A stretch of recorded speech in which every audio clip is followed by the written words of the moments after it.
Marriage, engagement, photographers, videographers of Reddit, have you developed a sixth sense for which marriages will flourish and which will not? What are the green and red flags? Story 1. Ex-wedding photographer. Typically, I saw red flags when the bride or groom is super quiet. I mean, silent and just watching. One instance was a groom who barely said 10 words to anyone during the ceremony or reception afterwards. The bride and her mother were extremely loud and excited the entire time. The bride needed everything to be perfect. I dropped off the photo bundle with them 2 weeks later and he was still quiet. She, however, complained about all the pictures because the groom wasn't smiling enough. She wanted a discount because I couldn't make him look happy enough. They got divorced about a year later. I know because I did his engagement photos with his new fiancée about 4 years after his first wedding. His engagement photos showed him much happier. Edit. I stopped doing weddings, but I do some portraits and mostly commercial and product work. He called me for a wedding quote, but I had stopped doing them at that point. I still do portraits, so I offered to do engagement photos for him that he was happy with. Well, at least he liked your work enough to hire you a second time despite him being miserable the first time, so you must be a damn good photographer. Who do you like for the photographer, honey? Well, the only aspect of my previous marriage that didn't make me feel like I was dying was the photographer who didn't force me to smile like a monkey. Her. Story 2. Photographer here. You can tell somewhat based on how the couple treats each other on the wedding day. If they are respectful towards one another, and towards me, during a day full of stress, then I think that's a good indicator of being able to deal with other problems that might arise during a marriage. Best advice I got about marriage was from my psychology professor. He told us never to marry someone until you've seen how they react when something goes wrong. I think for some couples that may unfortunately turn out to be the day of the wedding. You never really know someone until you put them in front of a slow computer. Oh, God. I might be a terrible person thing. Story 3. There is one particular venue that has 100% divorce rate with our clients. It's a state park, which I've dubbed Omen Meadows. Please, it's killing me. What is the official name of Omen Meadows? Failed Marriage Start Park. Story 4. Photographer here. To me, the biggest sign is the cake cutting. Some people like to smear the cake everywhere as a joke. Some people don't. Usually the couple is in sync about this. They know what the other would like, and they don't smush cake on the other's face if they wouldn't want that. Sometimes one of them, usually the groom, will force cake all over the other's face and embarrass and upset them. I've seen this happen a handful of times, and all of those relationships that I have kept up with have ended in divorce. My first wife had 2 kids when we got married. We fed each other the cake nicely, then turned around and smushed it in the kids' faces. Outstanding move. Story 5.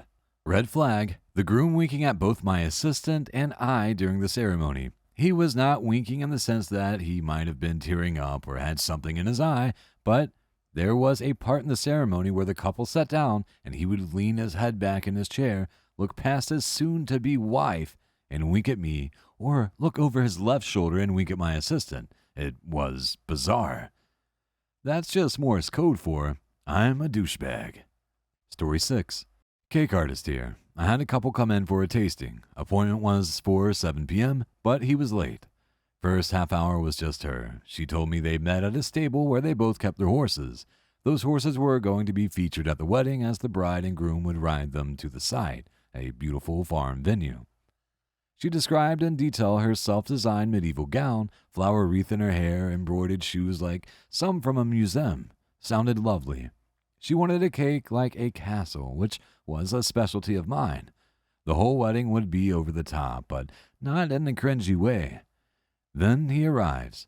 Barely says hi to her, sits down and starts telling me all about his wedding. He'll ride in dressed as a riverboat gambler with a frock coat, brocade vest, string tie, big hat, gold pocket watch, and sterling silver spurs. He's fine with the castle cake, but wants to incorporate the watch and a pair of mother-of-pearl handled pistols. Picture given. I had already decided that I was not going to work with them. No way could I come up with a cake that would work for them. But they were there, so I brought out the samples. For the next hour, they carried on 2 entirely separate monologues. They didn't address each other, or me, and they didn't listen to each other, or me. I made no attempt to book them that night, and when they called later in the week, I told them that their date had been taken. They were living in two incompatible and entirely self-contained fantasies. I doubt they even made it to the wedding day. This is so interesting. I'd love to see what these people are like day to day. I'm envisioning a ceremony that is split right down the middle of the aisle, half beautiful and ethereal, half rowdy and gunslingery. It's amazing. You sound judgmental. My dad was a riverboat medieval gambling king, and I take serious offense. Story 7. Wedding videographer here. I don't usually follow the marriage all that closely after the video is delivered, but usually you have a feeling as a neutral third party about whether it's going to last or not. While I agree with most of the stuff mentioned here, I found that the microcosm of how the couple feels about each other usually comes out during the cake cutting. If they're drinking, then they've usually had a few by that point, and it's a moment when everyone is watching you to do something potentially awkward with your new SO. When I see a new bride or groom aggressively smush a cake into the other's face, I usually feel that that's a strong sign of an unbalanced relationship. Sometimes they're both having fun with it, and you can tell it's cool, but most of the time you can tell that the person with cake on their face is either shocked or angry about it. Again, I don't have hard data to track results, but that's usually the thing that informs my opinion about how it's going to work out. It blows my mind when couples do this. A bit of frosting on the tip of your nose, okay, but I've seen the groom smash it so hard her makeup had to be redone and her dress fixed in the bathroom because cake went down her cleavage. Why would you do that to someone, especially someone you like? My mom shares your anecdotal position, but almost every couple she's seen smash a cake has divorced. My husband wanted to do a cake smash, but knew I didn't, so he smashed the cake into his own face. LOL. Story 8. Ex-wedding photographer here. There were only a couple situations where I had doubts about the couple's future and one where I was certain. I met the couple in a cafe to discuss their ideas and my services. The girl was very happy. She was very emotional and interested. The guy, however, was rolling his eyes and grunting at everything, and I stopped trying to get him involved in the conversation after he ignored me twice. It made the girl very uncomfortable, and she was apologetic of his behavior. I don't know what happened to them, as they apparently chose to reschedule their wedding and didn't hire me in the end. I declined shooting a wedding when the person who was going to hire me was the groom's mom. When I asked her to arrange a meeting with the couple, she said that they didn't want a wedding, meaning they wanted to elope.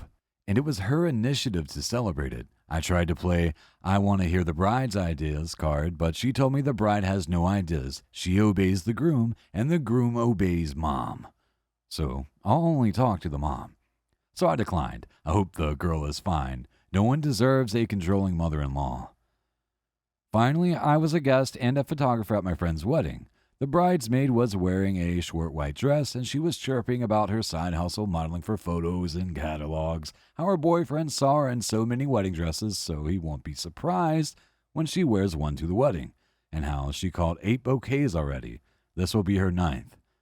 She talked a lot about wedding planning and stuff, but apparently there hadn't even been a formal proposal, and her boyfriend, who was a guest as well, looked very annoyed and clearly wished we were somewhere else. Anyway, the bridesmaid started bugging me for photos of her and her boyfriend a week after the wedding. I told her several times that when I started editing the photos, I will do hers first, and by the time I sent her the photos, they were already broken up. She started dating someone else a month later and got married the next year. Looks like she cared more about the idea of marriage. The man is just a